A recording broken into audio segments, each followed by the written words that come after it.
Donc, sans plus attendre, s'il n'y a pas d'autre chose à dire, j'appelle notre ami de SPN, donc, qui va nous parler de ce que fait SPN et qu'est-ce que c'est SPN. Voilà. Donc, on va... viens t'asseoir. Voilà.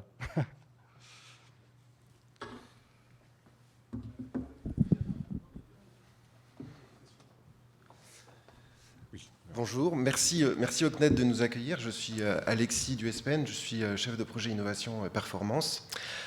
J'excuse Lisa Harel, la directrice du SPN, qui devait intervenir ce matin et qui est très très expérimentée sur le sujet aussi, mais malheureusement elle est en conseil d'administration et ne pouvait pas se libérer. Donc le SPN, très rapidement, c'est un réseau, c'est un cluster du numérique, donc réseau des professionnels du numérique, anciennement en Poitou-Charentes, aujourd'hui toujours sur le territoire Poitou-Charentes, mais on a changé de nom à cause de la Nouvelle-Aquitaine, ou grâce à la Nouvelle-Aquitaine. Et on a souhaité s'associer au CNED pour cette Lean Startup conférence, puisque depuis maintenant de nombreuses années, le SPN travaille, agit avec ces méthodes agiles avec le Lean Startup. Sous quel format et dans quel dispositif ? Déjà dans deux dispositifs, dont un dont je vais vous parler principalement, qui est notre programme d'accélération de start-up, Startinov. Donc Startinov, c'est un dispositif d'accélération de start-up du territoire qui dure 3 mois, qui a commencé le 16 septembre 2016 et là, qui se termine le 16 décembre par un démodé, et qui a pour vocation d'accompagner ces startups dans la validation et la sécurisation de leur marché, de leur business model, avec des dispositifs, avec des méthodologies qui sont basées, comme l'a dit Jean tout à l'heure, et c'est ça qui nous importe énormément, qui sont basées sur le bon sens, et avec deux objectifs principaux, qui sont de tester de manière très rapide, dans des sprints, des itérations toujours très très courtes, de tester le marché, de forcer ces accélérés à tester le marché et surtout à bien vérifier qu'ils apportent une solution à un problème identifié. Et pas qu'ils apportent une solution au mauvais problème, ce qui est souvent le cas. Et le paradoxe est intéressant à creuser sur cet aspect. Donc Startinov, voilà, des workshops, un entrepreneur en résidence qui les challenge toutes les semaines et qui toutes les semaines va les amener à creuser, tester, à aller faire de nouvelles interviews pour valider que leur offre, leur produit correspond à des attentes réelles. Et ça aussi, comme l'a dit Jean encore, je crois qu'on se rejoint, de manière assez simple, avec des coûts très très bas en fait, puisque on sait que la start-up, excusez-moi l'expression, les start-upers, ils mangent des patates. Ils n'ont pas d'argent normalement à investir avant d'avoir fait une levée, donc avec des moyens très très faibles. Et je sais que dans la salle, il y a 2 accélérés qui sont présents, et je sais qu'ils sont amenés à agir de cette manière. Et je sais que Florent nous racontait hier, du projet CLAP, qui, s'il le veut bien, nous dira 2 mots sur, si Rosine, tu peux lui apporter un micro, qui nous dira 2 mots sur la façon dont ils ont testé et dont ils ont été amenés à revoir leur projet de manière assez radicale sur les 3 dernières semaines. Bonjour, oui, donc je suis Florent de la Startup Clap.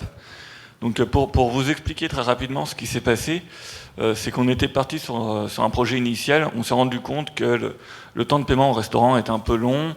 On s'est dit on va faciliter les choses en accélérant le paiement et ainsi de suite. On va trouver une solution à ce niveau-là. Mais on était toujours dans notre tour d'ivoire. Et donc on a suivi le processus d'accélération. Et on nous a recommandé, à bon escient en fait, d'aller nous confronter aux personnes, donc aussi bien aux restaurateurs qu'aux consommateurs. Et en fin de compte, on s'est rendu compte que le paiement, c'était déjà une solution qui ne posait plus vraiment de problème, parce qu'il y a beaucoup de solutions qui se développent aujourd'hui. Mais par contre, où il y avait une vraie douleur du point de vue des consommateurs, donc vous comme moi, c'est qu'on a rencontré beaucoup de personnes qui, par exemple des végétariens ou des véganes, je ne sais pas s'il y en a dans la salle, ou des personnes qui mangent halal, kasher, ou alors qui ont des problèmes de santé, qui sont diabétiques, ou qui font attention à leur santé, qui sont plutôt locavores. Et toutes ces personnes ont une vraie douleur, on va dire, au quotidien, parce que c'est compliqué de manger avec des amis dans ce schéma-là. Et en parallèle, on a des restaurateurs qui, eux, voudraient proposer des solutions, mais qui ne connaissent pas assez leurs clients. Et on s'est rendu compte que la solution, c'était de mettre vraiment en commun toutes ces personnes sur une forme plutôt orientée réseau social. Et on travaille à cette solution. On a fait un premier essai. On est retourné voir un échantillon différent de consommateurs type et restaurateurs type. Et cette nouvelle hypothèse a été confirmée. Et donc, on sait maintenant qu'on avance dans une meilleure direction. Et on va prochainement lancer une phase de test plus réelle. Super. Et si le projet CLAP avait suivi un process classique, conventionnel, ils auraient certainement été amenés à développer leur application de A jusqu'à Z avec une réponse à un problème qui n'était pas validé en fin de compte. Et c'est là que le Lean est hyper intéressant parce qu'on a la possibilité de sécuriser ces startups dans toute leur démarche dans un temps qui est très court, qui est 3 mois. Donc en évitant de leur faire perdre du temps, de l'argent, de l'énergie. Voilà. Et on sait que d'autres startups ont suivi le même process, soit en orientant complètement leur cœur d'activité, soit en réorientant partiellement le chemin pour y arriver.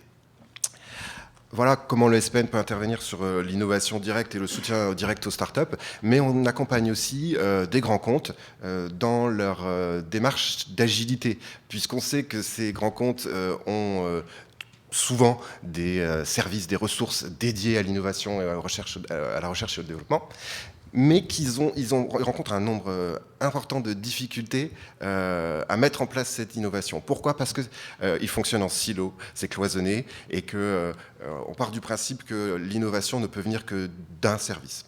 Donc on est amené à travailler avec ces grands comptes avec des procédures, des méthodes que vous connaissez certainement, telles que le bootcamp, le hackathon, tous ces dispositifs d'animation qui favorisent l'émergence de l'innovation, qui favorisent la créativité, en décloisonnant tout simplement les personnes, en les amenant à travailler ensemble. Et voilà, donc on souhaite juste casser ces silos pour faire comprendre à toutes les personnes d'une entreprise, peu importe son métier, peu importe sa fonction, peu importe son grade hiérarchique, qu'elle peut contribuer et apporter, que l'innovation, ce n'est pas seulement une innovation disruptive qui viendra révolutionner le marché de demain ou le business de l'entreprise. Voilà. Florent ? Merci. Oui, bonjour. J'avais une question pour vous qui êtes patron de start-up et qui êtes confronté, j'allais dire, à la réalité de terrain. Je ne dis pas que les gens qui sont ici ne sont pas confrontés à cette réalité, mais c'est intéressant dans votre situation puisque vous lancez le projet. Comment est accueillie cette démarche justement qui est un petit peu incongrue, on va dire, qui sort vraiment du traditionnel. Là, on va voir, on n'a pas encore vraiment un produit fini, on va déjà voir le consommateur, on va voir, alors qu'il soit professionnel ou particulier, comment c'est accueilli votre démarche de la part de ces gens-là ? Eh bien, finalement, c'est plutôt bien accueilli parce que les personnes qu'on va voir, les futurs utilisateurs de nos solutions, la réflexion qu'on a souvent, c'est tiens, on s'intéresse à nous avant, et c'est bien de s'occuper de nous avant. Et voilà, on a plutôt vraiment un bon retour et ils jouent vraiment le jeu, quoi. Et finalement, il y a quasiment de la confidence en se disant, ben voilà, au quotidien, j'ai tel problème, est-ce que vous ne pourriez pas trouver une solution, etc. Et c'est vraiment sympa parce que nous, ça nous permet de créer un produit aussi qui corresponde vraiment à un public. Bien, on va reprendre. On a une question ici en bas, et puis après on reprend le fil parce qu'on a un timing assez serré, parce qu'on voulait vous montrer quand même des choses assez intéressantes. Et on aura aussi l'occasion de parler des choses dans les breaks. Madame. Juste une petite question concernant le SPN. J'aimerais savoir, en fait, c'est public, privé, c'est une association, c'est quoi l'origine de SPN d'ailleurs, des professionnels, c'est quoi ? Alors, l'origine du SPN, c'est une association, et c'est en 2001 un regroupement d'acteurs du numérique sur le territoire Poitiers-Châtellerault. Le seuil du Poitou numérique, c'est le premier nom du SPN. Alors, on a changé le nom quand on est devenu départemental puis régional, mais oui, le cœur initial, ce sont des adhérents, des entreprises qui ont une vocation numérique. Donc, on retrouve 4 familles, les professionnels de l'administration système réseau, les professionnels du logiciel et du web, du développement web, de la communication et des multimédias, et du conseil et de la formation. Donc ce sont ces 4 familles qui ont comme activité primaire, voire secondaire selon les cas, ce cœur de métier numérique.